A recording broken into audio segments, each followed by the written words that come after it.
Do they have legitimate arguments that I don't want to see a monument that reminds me of, racism in my country from 100 years ago? Well, why not put a plaque on it explaining the good things the person did, if they did any, and also warts and all? So we have an historical reference that includes the entirety of what that person did. Yes, he gave money to hospitals. Yes, he gave money to build schools, but he also had slaves and made his money from slavery. So we have history. Where we've come from gives us a fix on where we are.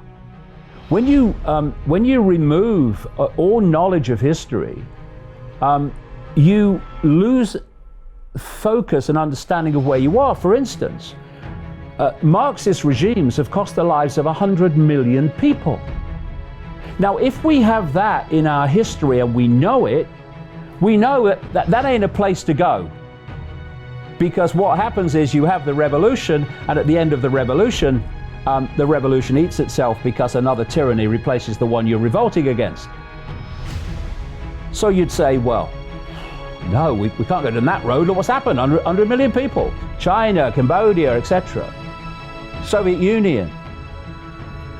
But if you can remove that and dilute it, that's what's been happening in the schools and universities, the diluting of history and the teaching of history, then you can persuade people that haven't got that knowledge that maybe Marxism is a good way to go. And you've got so much of the woke mentality calling for a Marxism. Hold on a minute, 100 million dead people. It's a frickin' tyranny, just like fascism. But if you have your history, you know that in the present. If you don't, it's all new to you. Oh yeah, Marxism, that sounds like a good idea. And so, if you look at Orwell's 1984, he wrote a lot about the need to destroy history, because that allows you to control the perception of the present by controlling the perception of the past. It's very important. This great line about if we don't learn the lessons of history, we are destined to repeat them.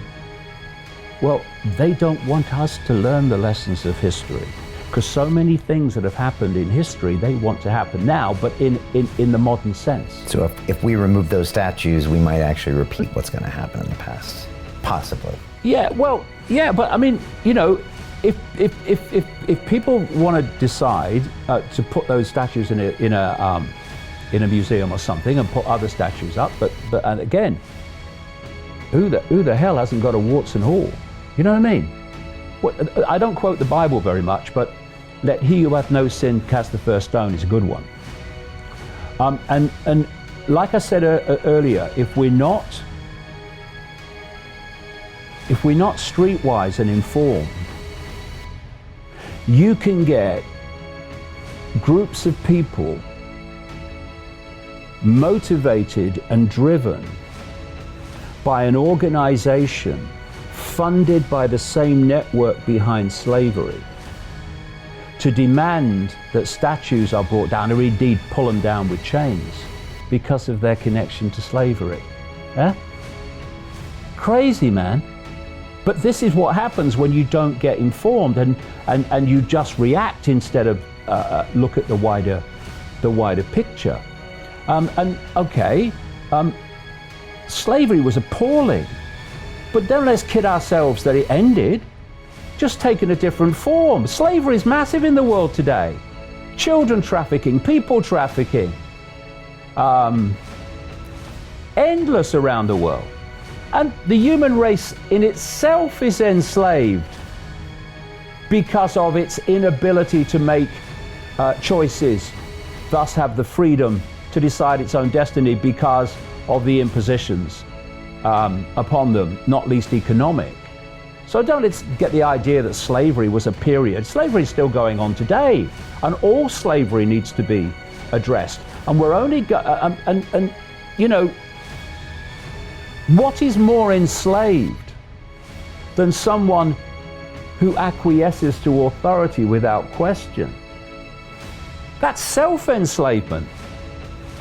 And if we want to be free, then we have to demand freedom. Not just demand freedom, we have to act freedom. So when people say you're going to do this, you just don't do it. If you think this is enslaving, or this is enslaving, or this is destroying my freedom, legitimate freedom in a free society, like you must do this, you must do that, you must wear a mask, then if you acquiesce to it, then we're enslaving ourselves. Do you want to wear that mask? Well, no, I think it's ridiculous, but I better do it because this bloke in a peak cap just told me I've got to. Well, I'll do it. And if more and more people, enough people don't do it, then the guy in the peak cap's got no power whatsoever. We give our power to these people. We talk about, oh, he's just a job's worth, you know, all that stuff. Well, don't do what he says then. You know, the answers are staring us in the face. The few control the many of all colors, creeds, because the many give their power to the few.